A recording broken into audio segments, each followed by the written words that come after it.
রাখবেন ব্যারিস্টার মাহবুব আলম সালিহি। আমরা কেউ কথা না বলি, সে বসে যাই সব।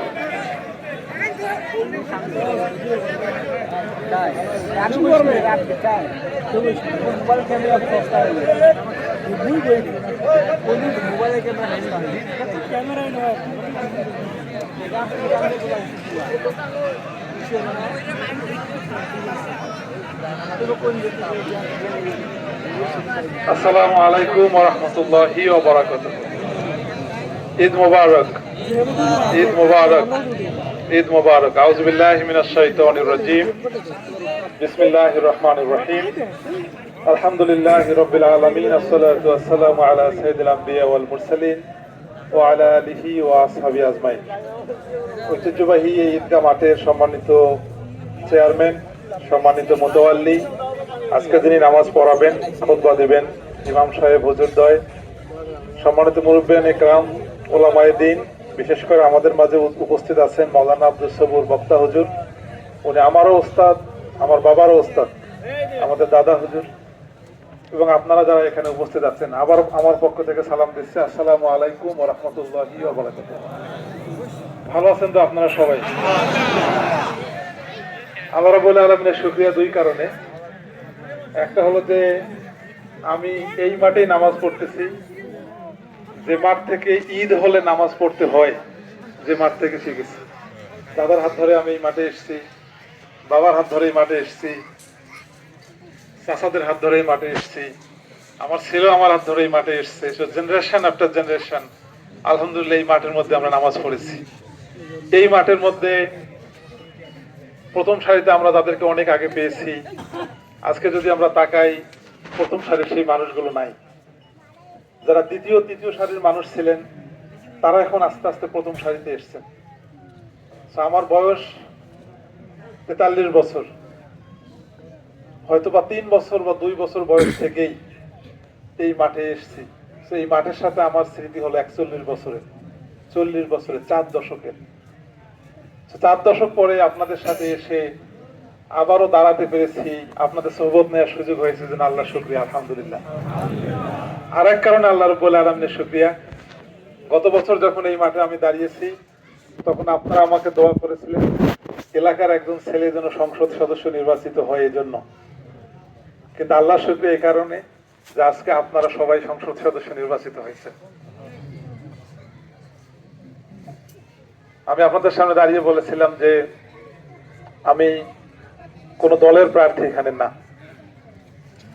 আমি আপনাদের এলাকার, আপনাদের ভাই, ভাতিজা, চাচা, নাতি, এই পরিচয়ে আমি আপনাদের ছিলাম। এবং আমি এখন সংসদ সদস্য হবার পরও বলতেছি, আপনাদের কাছে আমার পরিচয় এইটাই। আমি আপনাদের কারো ছেলে, কারো ভাই, কারো ভাতিজা। আমার থেকে যারা বয়সে বড়, আপনারা আমাকে নাম ধরে ডাকবেন, আপনাদের কারো কোনো হেজিটেশন ফিল করার কারণ নেই। আমার চেয়ে যারা ছোট, যে কোনো সময় তোমরা আমার কাছে আসবা, তোমাদের কোনো প্রোটোকলের দরকার নেই। আমি তোমাদেরই ভাই, তোমাদের ভাই ছিলাম, এখনো আছি এবং ভবিষ্যতে থাকবো ইনশাল্লাহ। এই মাঠে ছোটকাল থেকে যখন আমরা এসছি, তখনও দেখছি, এখনো দেখছি, এই মাঠের যে জিনিসটা নিয়ে আমরা একটু আনন্দিত হই এবং একটু অখুশি হই বা একটু রাগান্বিত হই, সেটি হলো কালেকশন। সবসময় শুধু কালেকশন, কালেকশন আর কালেকশন। এটা আমাদের মাঠের ঐতিহ্যের সাথে আছে। আবার এইটা নিয়ে ঝগড়া ঝাঁটি, কথা কাটাকাটি, এটাও কিন্তু আমাদের মাঠের অনেক দিনের ঐতিহ্য। আল্লাহ রাব্বুল আলামিনের শুকরিয়া যে আজকে আলহামদুলিল্লাহ কোনো ধরনের খারাপ কোনো কিছু আমরা দেখিনি, সুন্দরভাবে কালেকশন হয়েছে।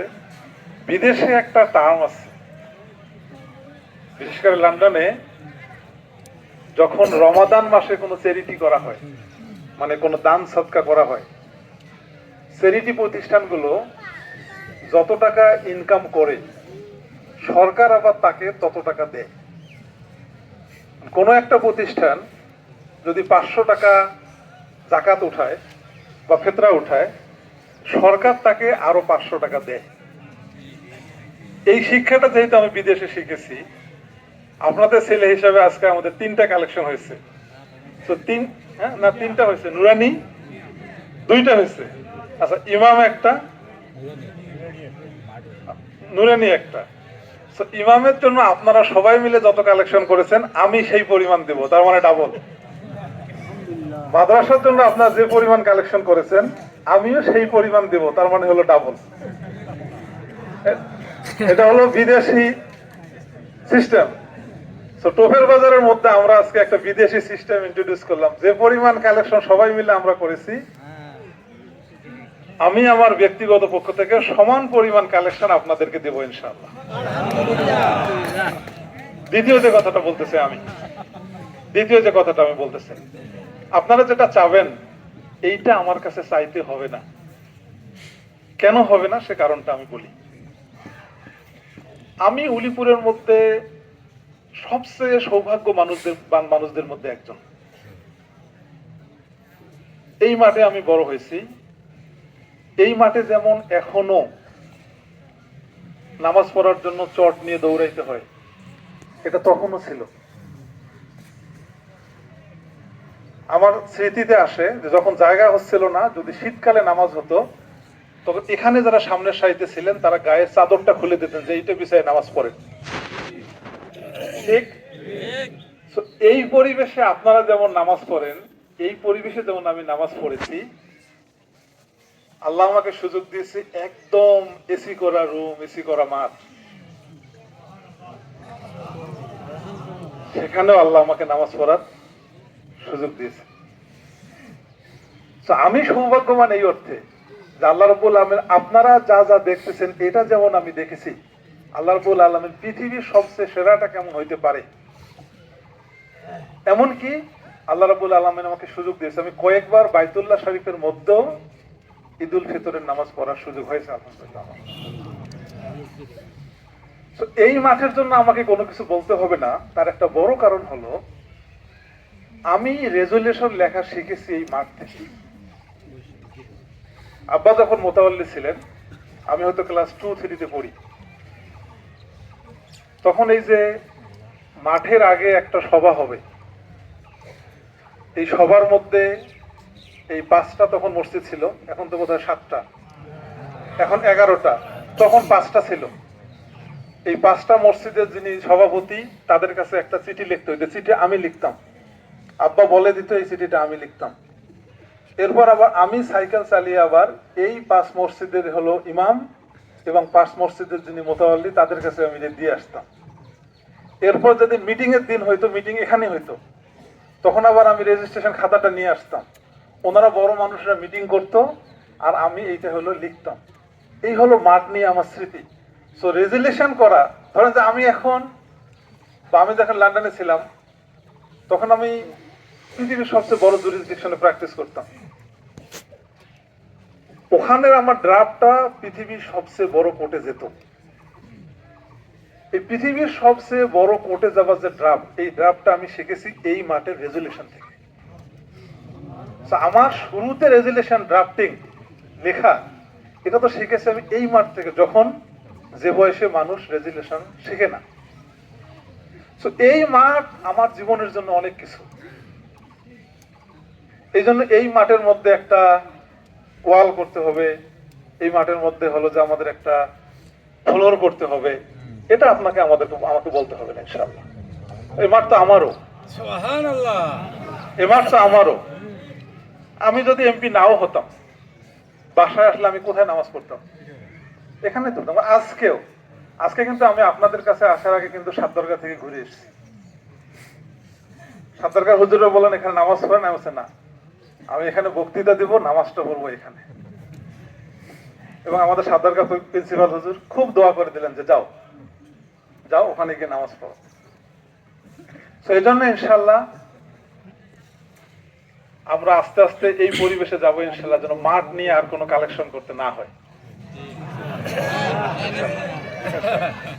তৃতীয় যে কথাটা, আপনার বিরক্ত হচ্ছেন না তো? তৃতীয় যে কথাটা বলবো, এবং এই কথাটা কিন্তু ভালো নাও হতে পারে, সেটা হলো আমরা যারা পরীক্ষা দিই আমরা যারা ক্লাস 7-এ 8-এ 9-এ অথবা দাখিল বা এসএসসি পরীক্ষা দিই,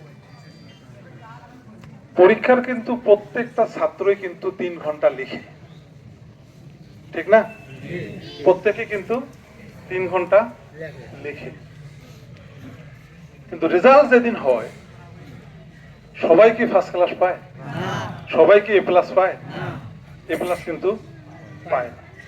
কিছু এ প্লাস পায়, কিছু এ মাইনাস পায়, কিছু এ পায়, কিছু বি পায়, কিছু সি পায়, আবার একটা বড় অংশ থাকে ফেল। হ্যাঁ, গোল্ডেনও পায়, একটা বড় অংশ থাকে ফেল।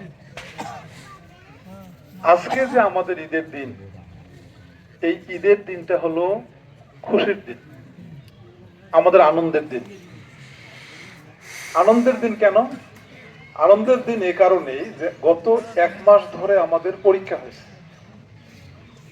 গত 1 মাস ধরে আমরা রোজা করেছি, ইফতারি করেছি, সেহরি করেছি, তাহাজ্জুদ পড়েছি, তারাবি পড়েছি, এবং যে মাসের মর্যাদাটা সবচেয়ে বেশি ঠিক সেই মাসে এই তারাবি, তাহাজ্জুদ, সেহরি সবকিছুর পর আজকে হলো আমাদের রেজাল্ট ঘোষণার দিন। আজকের দিনটা কার খুশির, কার আনন্দের, এটা বোঝা যাবে যদি আমার রোজাটা কবুল হয়, আমার যদি সেহরিটা কবুল হয়, আমার যদি ইফতারটা কবুল হয়, তাহলে আমি যদি একটা সেরা জামা গায়ে দিয়ে এখানে এসে থাকি, আজকে আমার দিনটা হলো খুশির দিন। ঠিক? ওই হাদিসটার গল্প এই মাঠে আমি শুনেছি যে হযরত উমর রাদিয়াল্লাহু তাআলা আনহু মাঠের কোনায় বসে কাঁদছেন, নামাজ শুরু হবে, তাকে খুঁজে পাওয়া যাচ্ছে না। তাকে যখন খুঁজে নিয়ে আসা হলো, তখন তিনি বললেন যে আমার আবার আনন্দ কিসের, যদি সবার নামাজ রোজাগুলো কবুল হয় আর আমারটা যদি না হয়, তাহলে আমার ঈদের আনন্দ খুশি কিসের? তার মানে কি? তার মানে হয়তো এখানে আপনারা যারা আছেন, আপনাদের সকলের রোজা নামাজ হয়তো কবুল হয়েছে, আমি হতে পারি এমন একজন ব্যক্তি যে আমার নামাজ বা রোজাটা কবুল হয়নি।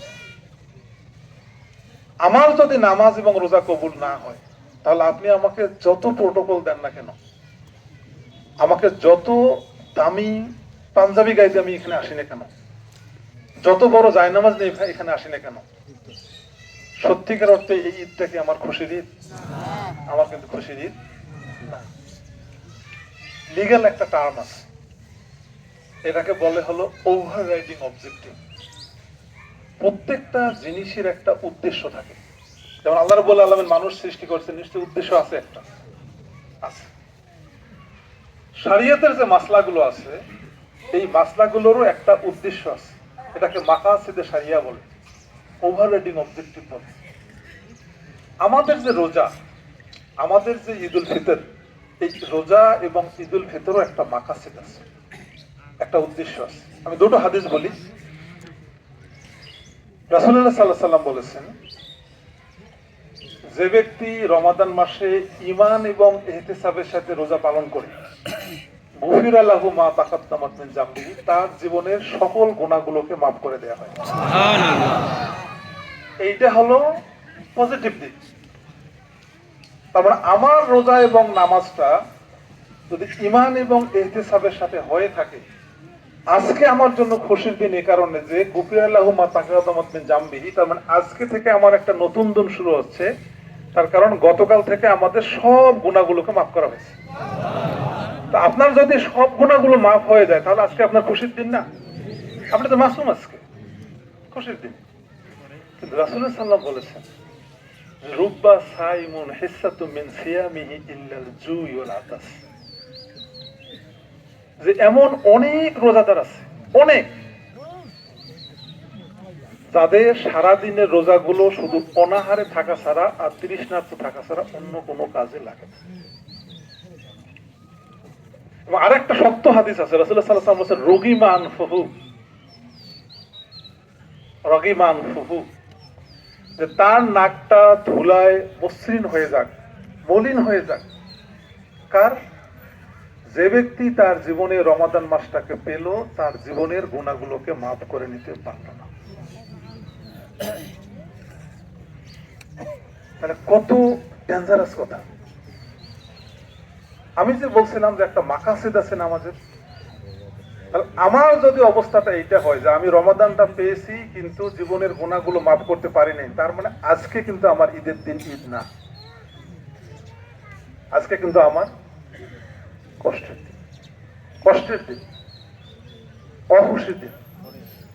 আমরা যারা এখানে আছি আলহামদুলিল্লাহ, আমি আপনাদের কাছে দোয়া চাই এবং এই দোয়াটা নিয়ে, এই দোয়াটার জন্য আমি দাঁড়িয়েছি। আপনারা আমার জন্য দোয়া করবেন, আমার রোজার যে ত্রুটিগুলো ছিল এগুলো মাফ করে আল্লাহ রাব্বুল আলামিন যেন আমার গুনাহগুলোকে মাফ করে। আমি এবং আমরা পরস্পরের জন্য দোয়া করি। এখানে আমরা যারা আছি, এই শব্দ আমাদের যত দূরে যাচ্ছে, আল্লাহ রাব্বুল আলামিন যেন আমাদের প্রত্যেকের রোজাগুলোকে কবুল করে, ইফতারগুলোকে কবুল করে, সেহরিগুলোকে কবুল করে। যে কথাটা বলে আমি শেষ করতে চাই এবং বিদায় নিতে চাই, রমাদান মাসের সত্যিকার অর্থে মর্যাদাটা কেন এত ছিল,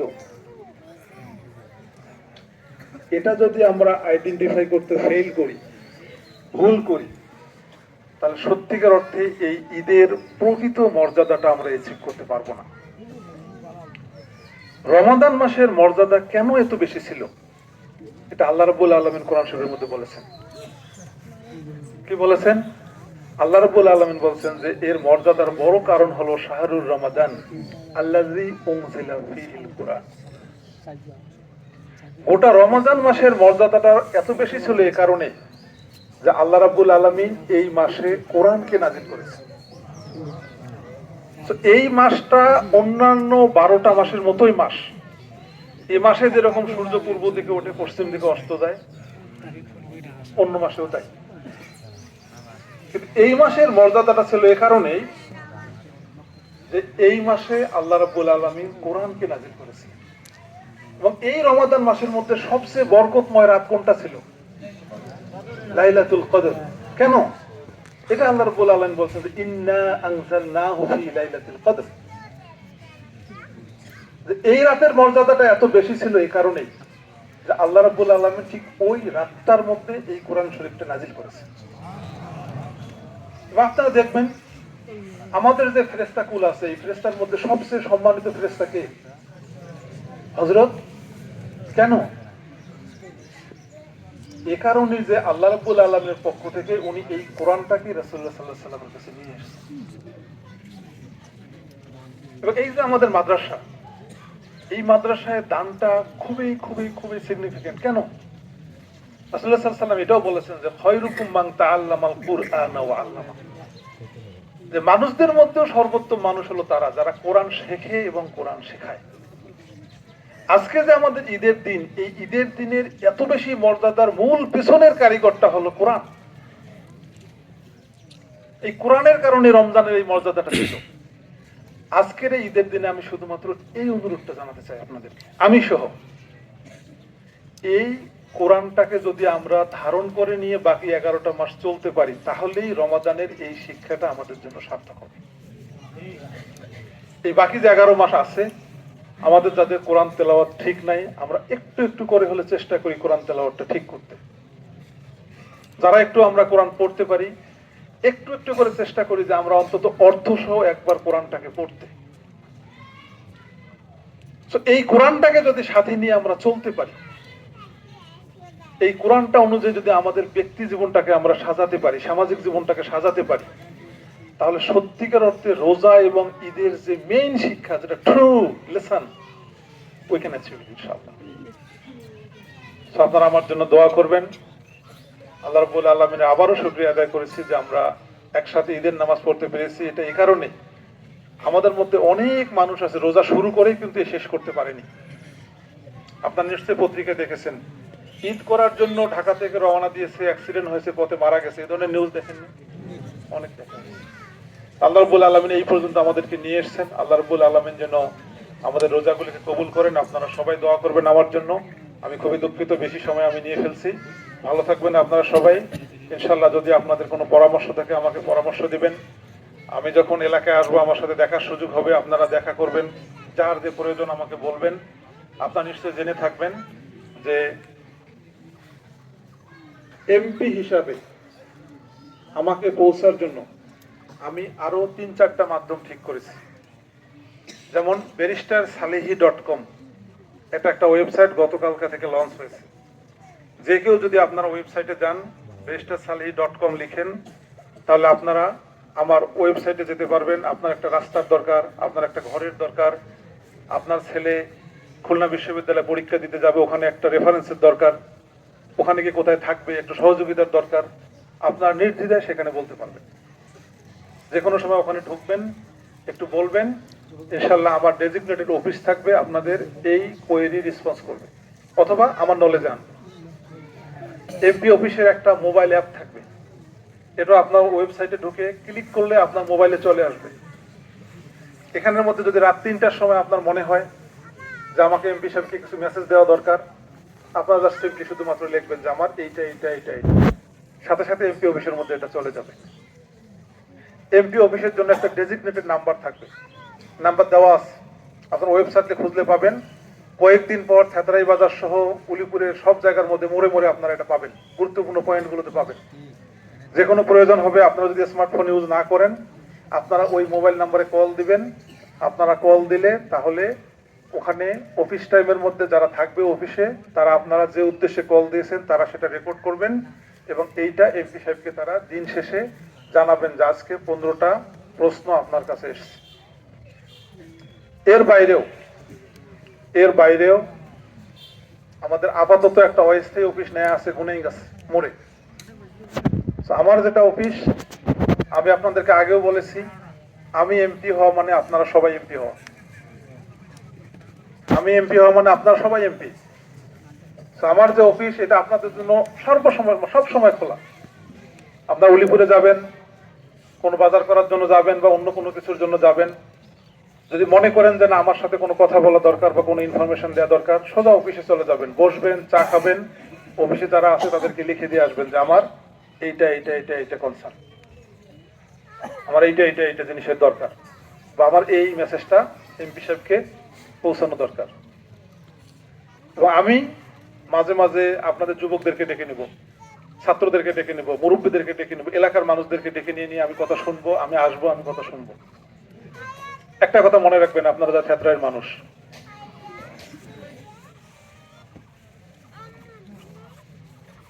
আপনারা আপনাদের ছেলেকে এমপি বানিয়েছেন, আপনাদের ছেলেকে পাহারা দিয়ে রাখার দায়িত্ব আপনাদের। কোনো ভুল হলে এটা সংশোধন করে দেওয়ার দায়িত্ব আপনাদের।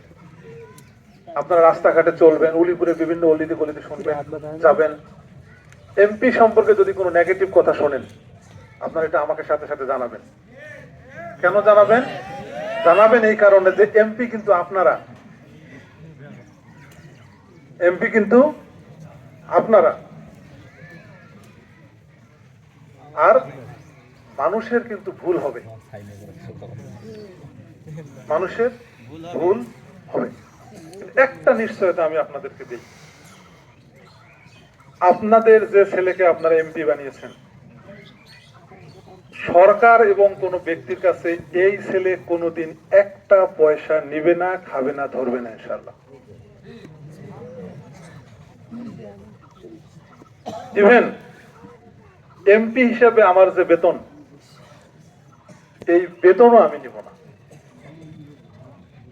এই বেতন, এই যে আমি আপনাদেরকে প্রজেক্টগুলোর মধ্যে বললাম, আমি অলরেডি জাতীয় সংসদকে বলে দিয়েছি যে আমার বেতন আমার অ্যাকাউন্টে না, আমার বেতন এই এমপির অ্যাকাউন্টে যাবে, যেখান থেকে এই এলাকার উন্নয়নের জন্য কাজগুলো হবে। আপনাদের ছাত্রদেরকে, আপনাদের ছেলে মেয়েদেরকে মানুষ করার জন্য যে প্রজেক্টগুলো আছে, এই প্রজেক্টগুলো হবে, এই বেতন সেখানে চলে যাবে। তো আপনারা যাকে এমপি বানিয়েছেন আপনার ছেলে হিসেবে, কোনো টিএ দিয়ে দিতে হবে, কোনো ডিও লেটার দিতে হবে, একটা পয়সা আপনাদের লাগবে না। শুধু আপনাদের না, উলিপুরের কোনো মানুষের কোনো ডিও লেটার জন্য আমার কাছ থেকে একটা কানা করি কখনো দিতে হবে না, ইনশাআল্লাহ।